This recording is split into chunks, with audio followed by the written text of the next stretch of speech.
Olá, bem-vindos e bem-vindas a mais uma conversa aqui no nosso espaço de exploração da psicologia. Olá! Hoje, a gente vai mergulhar num tema que, olha, é central na teoria lacaniana, mas que às vezes dá um nó na cabeça, né? A teoria dos 4 discursos. Ah, sim, com certeza. É fundamental para quem estuda psicologia para entender não só a clínica, mas como os laços sociais se estruturam mesmo. Exato. E para guiar nossa conversa hoje, a gente tem 2 fontes bem importantes. Uma é um verbete do Dicionário Enciclopédico de Psicanálise, editado pelo Pierre Kaufmann. Que dá uma visão mais, digamos, organizada, contextualizada. Isso. E a outra é o próprio Seminário 17 de Lacan, o avesso da psicanálise, onde ele desenvolve a teoria na fonte, né? Exatamente, ali no final dos anos 60, início dos 70, é onde Lacan realmente sistematiza essa ideia dos discursos como modos de funcionamento do laço social, da relação com o saber, com o gozo. Então, nossa missão aqui é tentar, desembrulhar isso, né? Extrair o essencial dessas fontes e tornar essa estrutura lógica um pouco mais palpável. Perfeito. E é interessante como Kaufmann aponta que essa preocupação com o discurso, com a linguagem na constituição do sujeito, já tem raízes lá em Freud, né? Ah, é? Tipo onde? Bom, Kaufmann lembra daquelas cartas para o Fliess, lá em 1897, onde Freud já falava de ilusão de pensamento, de projeção. Ele já investigava essa ligação do patológico com o normal. E depois, claro, a análise do caso Schreber. Tanto a de Freud quanto a releitura que Lacan fez foram, assim, cruciais para essa ideia de que o inconsciente se estrutura como linguagem e opera por meio de discursos. Entendi. Então Lacan pega isso e formaliza. Exato. Ele busca dar uma formalização quase matemática, com letras e posições, para esses diferentes jeitos que a gente tem de se relacionar com o outro, com o saber e, muito importante, com o gozo. Essa parte da formalização é o que logo chama atenção, né? Parece uma álgebra, S1, S2, dólar, A, setinhas pra lá e pra cá. Como é que funciona essa estrutura? Vamos começar pelos elementos básicos, os tijolos que ele usa. Claro, vamos lá. São 4 termos, 4 elementos que vão girar por diferentes lugares na estrutura. O primeiro é o S1, que Lacan chama de significante mestre. Significante mestre. O que seria isso, na prática? Pensa num significante que representa o sujeito, mas de forma isolada, imperativa.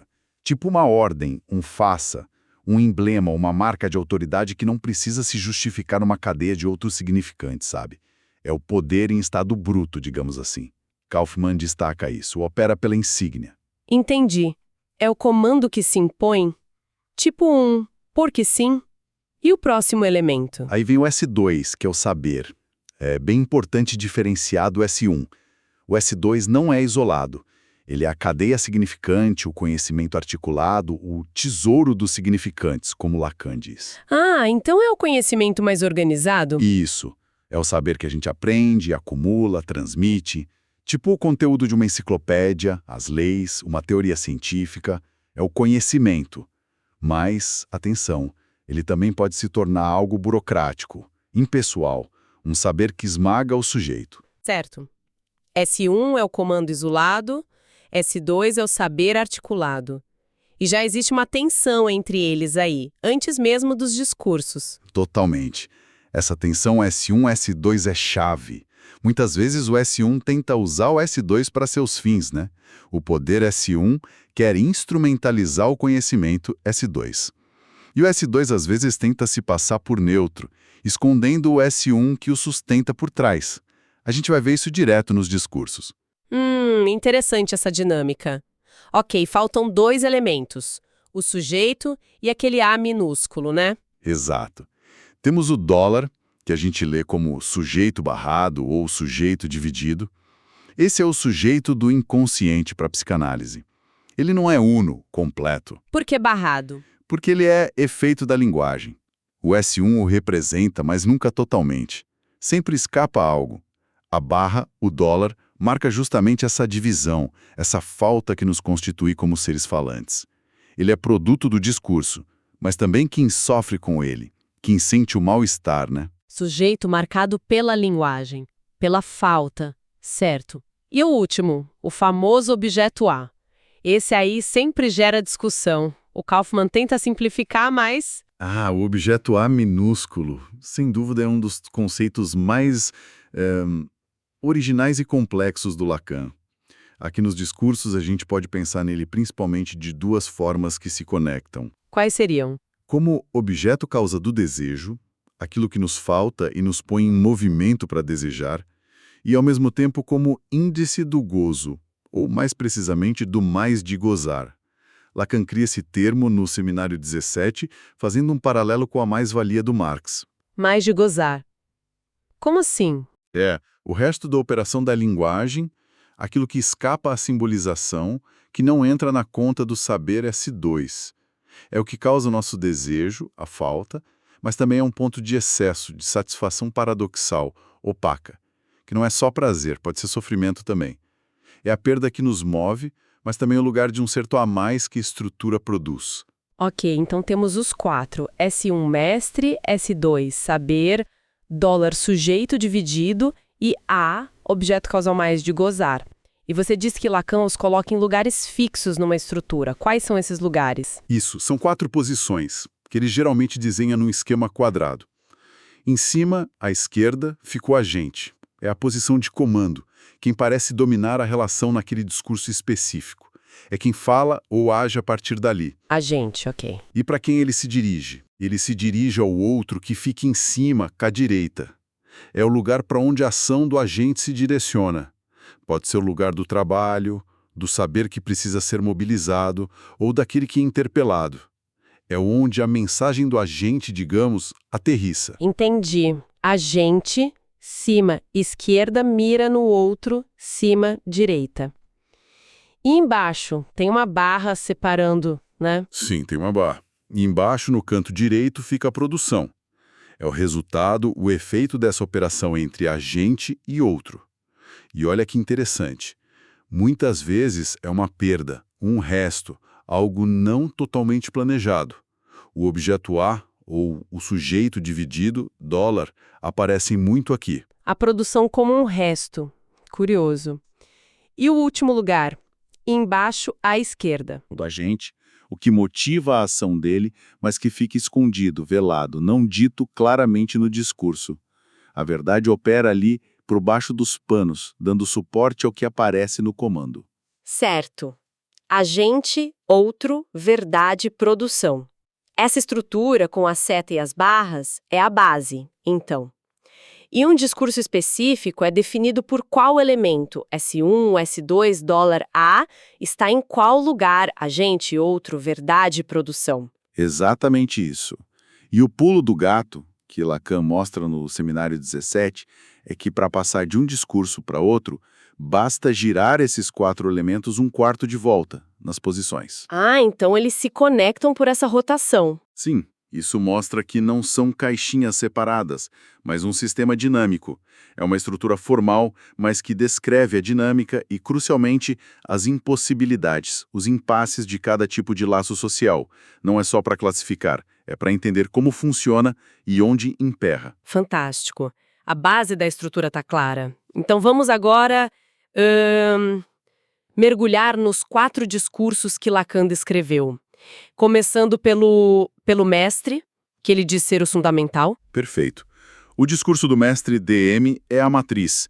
A fórmula fica assim: S1, agente, S2, outro, dólar, verdade, A, produção. S1 no agente faz sentido, o mestre comandando. Exato.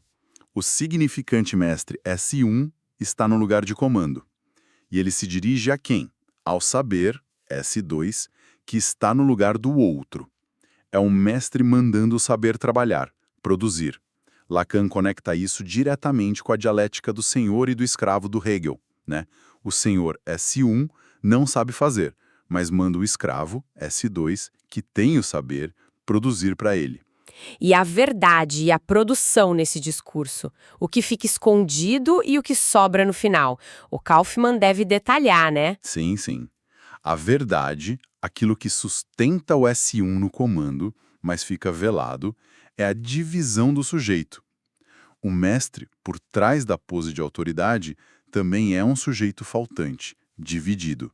Só que isso não pode aparecer, tem que ficar escondido. A fraqueza oculta do poder. Exatamente. E o que se produz? O objeto há o mais de gozar. É o resto, a perda, o excedente que escapa ao controle do mestre e à lógica do saber. Lacan usa o exemplo da mais-valia. O capital S1 comanda o trabalho S2, que produz mercadoria, mas também um excedente, mais-valia, que é um A, que é apropriado, e a alienação do trabalhador, dólar, sustenta tudo isso. Dá para pensar num exemplo mais cotidiano? Claro, pensa numa ordem direta de um chefe, S1, que mobiliza toda a equipe técnica S2 para entregar um projeto. O resultado pode ser o projeto pronto, mas também o estresse, o burnout, que seria um A, um gozo no sofrimento, enquanto a insegurança do chefe, dólar, sobre se aquilo vai dar certo, fica escondida. Entendi. Essa dinâmica de comando, trabalho do saber, produção de um resto e a divisão oculta do mestre é bem forte para analisar poder. Ok, e como a gente gira isso para chegar no discurso universitário? É só dar um quarto de volta nos elementos, aí o discurso universitário fica assim. S2, agente, para outro, S1, verdade, dólar, produção. Ah, agora o saber S2 foi para o lugar do agente. Isso. É o discurso que Lacan associa muito à ciência moderna, à universidade e à burocracia. É onde o saber parece reinar absoluto, transmitido de forma impessoal, como se fosse a verdade total. Os fatos mostram que a regra é clara. O saber no comando. E para quem ele fala? E o que está escondido ali? Bom, o saber S2 como agente se dirige ao outro, que agora é o objeto A. O estudante, o paciente no protocolo médico, o cidadão frente à burocracia, todos são colocados nessa posição de objeto a ser preenchido, moldado por esse saber, ou até mesmo como produto desse saber. E a verdade por trás desse saber todo? É o significante mestre S1. Lacan bem crítico aqui no Seminário 17. Ele diz que por trás da aparente neutralidade do saber científico ou acadêmico sempre opera um S1. A autoridade da instituição, do método consagrado, o imperativo não dito de saber tudo ou de se conformar ao paradigma. Entendi. O S1 fica escondido, mas sustentando o S2 que está no comando. E o que esse discurso produz? O produto é o sujeito dividido, o dólar. O estudante pode se sentir perdido no meio de tanta informação, massificado, sem lugar para sua dúvida singular. O saber transmitido como um bloco S2 pode gerar alienação, um sentimento de eu nunca vou saber tudo isso ou isso não fala de mim, dólar. Lacan aponta para a impotência que isso pode gerar. Faz muito sentido. Aquela sensação de ser só mais um número, né? Ou de ler um manual, o S2, que trata todo mundo igual, o A, baseado numa autoridade, o S1, e você se sente, sei lá, não contemplado, dólar. Exatamente essa lógica. Ok. Agora, o discurso da histérica. Esse tem um nome que chama a atenção. E você disse que Lacan liga à origem da psicanálise. Totalmente. O discurso da histérica, DH, é crucial. A fórmula dele, depois de mais um giro, é dólar agente, S1 outro, A verdade, S2 produção. Espera aí. O dólar no lugar do agente. O sujeito dividido é quem comanda agora. Exatamente. Essa é a grande virada. É o sujeito a partir da sua falta, do seu sintoma, da sua pergunta que toma a palavra e comanda o discurso. É o sujeito que se queixa, que demanda, que interpela. Uau! O sujeito dividido dólar no comando. E para quem ele se dirige? Ele se dirige ao outro que nessa posição é o mestre, S1. O sujeito, dólar, com seu enigma, seu sofrimento. Doutor, o que eu tenho? Professor, isso não faz sentido. Ele provoca o mestre, S1, o médico, o professor, a autoridade, a produzir um saber que dê conta da sua condição. É um desafio. Me explica, me dá um saber sobre mim. Entendi. Ele cutuca o mestre para fazê-lo falar, produzir. E o que motiva isso? Qual a verdade por trás? E o que resulta? O Lacan deve ter explorado isso no Seminário 17, né? Ligando com Freud. Com certeza. A verdade velada, o que sustenta o sujeito dólar, nessa posição de questionador, é o objeto A. É a angústia, a falta ser a causa do desejo que o impulsiona a fazer o mestre trabalhar, a produzir uma resposta. E o que ele produz? Ele produz saber. S2. Esse discurso força o outro, o mestre, a gerar conhecimento. Muitas vezes, um saber novo, sobre o sintoma, sobre o desejo, sobre a própria falha do saber do mestre. Foi essa posição das pacientes de Freud que o fez escutar além do discurso médico da época, S1, reconhecer a causa A e construir um novo saber, S2, a psicanálise. Lacan dizia que a histérica é quem faz o homem desejar saber. Que incrível! É a posição que, a partir da falta, desafia o poder e acaba produzindo conhecimento. Faz todo sentido ter sido crucial para a psicanálise. Bom, chegamos ao último giro, o discurso do analista. Deve ser o tal avesso do mestre. Precisamente. O discurso do analista, DA, é o que Lacan propõe como operador na direção do tratamento psicanalítico. A fórmula é A, agente, arroba, S2, verdade, S1, produção. E aqui vem a maior subversão. Qual? O agente é o objeto A. Objeto A como agente? Nossa, isso parece o mais contraintuitivo de todos. Como um resto, uma causa pode estar no comando? O Lacan ou o Kaufmann explicam como entender isso? É, sem dúvida, o ponto mais radical e específico da proposta lacaniana para a clínica. No seminário 17, Lacan explica: o analista não é o objeto A do analisante, mas ele opera como semblante de objeto A. Ele ocupa esse lugar vazio, esse lugar de causa do desejo, para permitir que o discurso do analisante aconteça de outra forma. Operar como semblante de A. O que isso significa na prática da sessão? Significa que o analista, com seu silêncio, sua escuta atenta, suas intervenções pontuais que não vêm do lugar do mestre, S1, nem do saber, S2, ele se coloca nesse lugar enigmático, A, e a partir daí ele se dirige ao outro, que aqui é o sujeito dividido, dólar, o analisante com a sua falta. O analista nesse lugar A provoca o sujeito, dólar, a falar, a associar livremente, a se confrontar com a causa do seu desejo. Entendi. O analista, como semblante de A, se dirige ao sujeito dividido, dólar, e qual a verdade que sustenta essa posição tão particular? E o que se busca produzir com isso?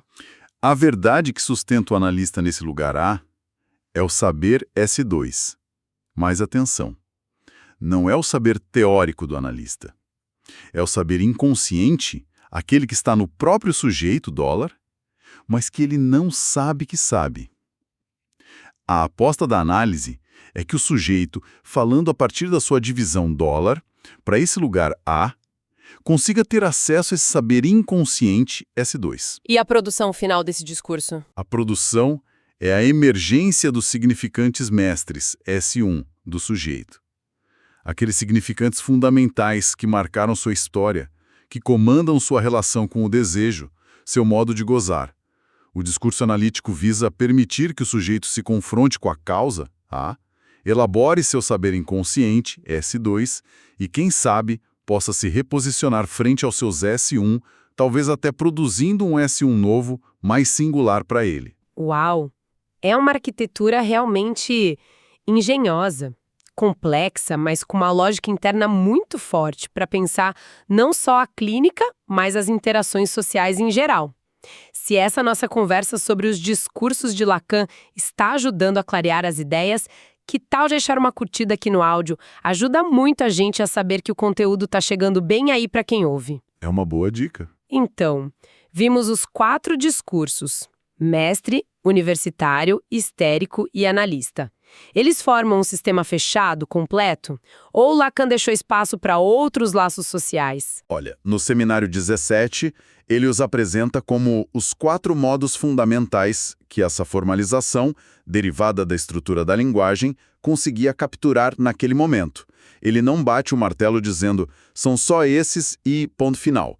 Mas são os 4 que ele articula a partir dessa matriz, S1, S2, dólar e A. E tem mais alguma característica geral importante sobre eles? Sim, um ponto crucial que Lacan sempre martela, e Kaufmann reforça, é a impossibilidade inerente a cada discurso. Nenhum deles é perfeito, nenhum fecha a conta, sabe? Todos eles geram um resto, um mal-estar. Tem um ponto de impasse estrutural. Uma impossibilidade em cada um, tipo... Por exemplo, no discurso do mestre, a impossibilidade de o S1 controlar totalmente o gozo, aquele mesmo manda produzir. No discurso universitário, a impossibilidade de o saber totalizante S2 dar conta da singularidade do sujeito, que sempre escapa. No da histérica, a impossibilidade de obter do mestre S1 um saber que sature a falta, S$. E no do analista, a impossibilidade de eliminar completamente o objeto A ou os S1s. E essa impossibilidade, esse não funciona perfeitamente, que faz a coisa girar. Que leva a mudança de um discurso para outro. Exatamente. É porque cada discurso encontra seu limite, sua falha estrutural, que a dinâmica acontece, que a estrutura pode girar, e outro discurso emerge como uma tentativa, talvez, de lidar com aquele impasse. Não é uma escolha consciente, vou mudar de discurso agora, mas um efeito da própria estrutura em movimento. Entendi. Mostra que os laços sociais são dinâmicos, tensos, mesmo quando um discurso parece dominar numa época ou lugar, como Lacan criticava o universitário na modernidade. Isso mesmo. Ok, então tentando amarrar tudo. A gente viu que a teoria dos 4 discursos do Lacan, que parte de Freud, mas ganha essa formalização própria, usa aqueles 4 elementos, S1, S2, $A, e 4 posições, agente, outro, verdade e produção. Certo. E a combinação deles define os 4 modos principais de laço social. O do mestre, poder comanda saber; universitário, saber comanda, escondendo o poder; o da histérica, sujeito dividido provoca o mestre para produzir saber; e o do analista, analista como A, provoca o sujeito para acessar seus significantes. Exatamente. Acho que o ponto principal é perceber como o poder, S1, o saber, S2, a subjetividade, $ e o desejo gozo A circulam e se posicionam de jeitos muito diferentes em cada configuração. E entender isso serve para quê na prática, para quem está estudando psico? Olha, serve para muita coisa. Não é só um exercício teórico, né? Permite analisar criticamente as relações sociais. A política, a educação, a ciência, a própria clínica. Permite identificar as posições em jogo, as verdades não ditas, os restos produzidos. E, principalmente, entender esse ponto de impossibilidade em cada laço. É ali onde o discurso falha, que o desejo e o sintoma têm lugar para aparecer e ser escutados, como Lacan mostra. É uma ferramenta clínica e social potente. Muito bom. Fica então aquele convite para quem nos ouve, né, tentar identificar como esses discursos aparecem no nosso dia a dia.